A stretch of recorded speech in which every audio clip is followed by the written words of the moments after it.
عظیم قوم عاد تاریخ کی ایک طاقتور اور عظیم قوم گزری ہے۔ ان کی طرف ہود علیہ السلام مبعوث کیے گئے تھے، لیکن قوم عاد نے ان کا انکار کیا اور ان پر عذاب نازل کر کے اللہ نے انہیں تباہ کر ڈالا۔ قوم عاد ارم نام کی بستی کے رہنے والے تھے، اس لیے انہیں عاد ارم بھی کہا جاتا تھا۔ یہ علاقہ عدن کے گرد و نواح میں آباد تھا۔ یہ لوگ بہت ہی لمبے قد اور مضبوط جسامت کے لوگ تھے۔ اپنی طاقت و قوت کے بل سے یہ لوگ بہت جلد پورے یمن پر تعبیر ہو گئے۔ ان پر کئی بادشاہوں نے حکومت کی، مگر دو بادشاہ ایسے آئے جن کی حکومت عظیم و جاہ و جلال والی تھی۔ ایک کا نام شدید اور دوسرے کا نام شداد تھا۔ یہ دونوں بھائی تھے اور اپنے زمانے میں بے شمار لشکر و خزانے جمع کیے تھے۔ یہ دونوں بھائی ارم بن سام بن نوح کی اولاد میں سے تھے۔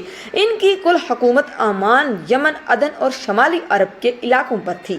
جب شدید کی موت واقع ہوئی تو پوری حکومت شداد کو مل گئی۔ اس نے تمام قبائلی سردار اور بادشاہوں کو اپنا متی و فرما بردار بنا لیا اور اس طرح پوری جنوبی عرب اس کے قلمروں میں شامل ہو گئی۔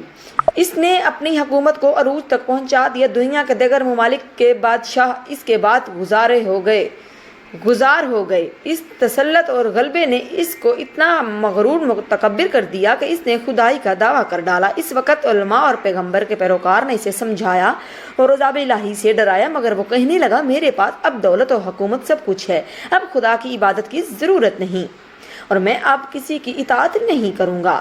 شداد نے حضرت ہود علیہ السلام کی زبان سے یہ سن رکھا تھا کہ جنت کیسی ہوگی اور اس کی نعمتیں اور خوبصورت کا کیا عالم ہوگا، اس لیے اس نے زمین پر جنت بنانے کا ارادہ کیا۔ وہ کہتا تھا مجھے اس جنت کی ضرورت نہیں جو خدا نے بنائی ہے، ایسی جنت تو میں خود بھی بناؤں گا۔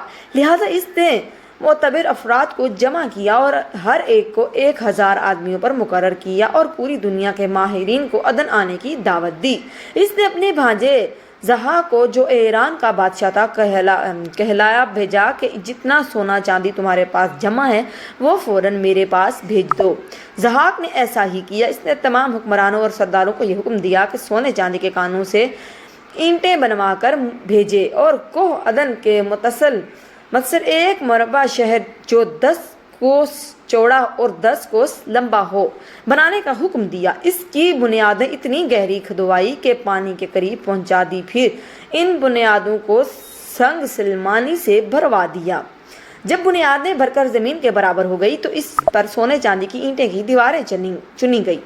ان دیواروں کی بلندی اس زمانے کے گز کے حساب سے 100 گز مقرر کی گئی۔ جب سورج نکلتا تو اس کی چمک سے دیواروں پر نگاہ نہیں ٹھہرتی تھی۔ یوں شہر کی 4 دیواری بنائی گئی۔ اس کے بعد 4 دیواری کے اندر 1000 محل تعمیر کیے گئے۔ ہر محل 1000 ستونوں والا تھا اور ہر ستون جواہرات سے جڑاؤ کیا ہوا تھا۔ پھر شہر کے درمیان میں ایک نہر بنوائی گئی اور ہر محل میں اس نہر سے چھوٹی چھوٹی نہریں لے جائی گئی۔ ہر محل میں حوض اور فوارے بنائے گئے۔ ان نہروں کی دیواریں اور فرش یاقوت، زمرد، مرجان اور نیلم سے سجا دی گئی۔ نہروں کے کناروں پر ایسے مصنوعی درخت بنائے گئے جن کی جڑیں سونے کی شاخیں اور پتے زمرد کے تھے۔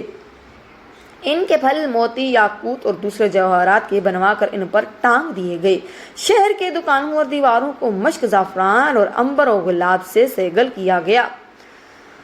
یاقوت، جواہرات کے خوبصورت پرندے چاندی کی اینٹوں پر بنوائے گئے جن پر پہرے دار اپنی اپنی باری پر برا کر پہرے کے لیے بیٹھتے تھے۔ جب تعمیر مکمل کی ہو گئی حکم دیا گیا سارے شہر میں ریشم کی قالینیں بچھا دی جائیں۔ پھر نہروں میں سے کسی کے اندر میٹھا پانی، کسی میں شارات، کسی میں دودھ اور کسی میں شہد و شربت جاری کر دیا گیا۔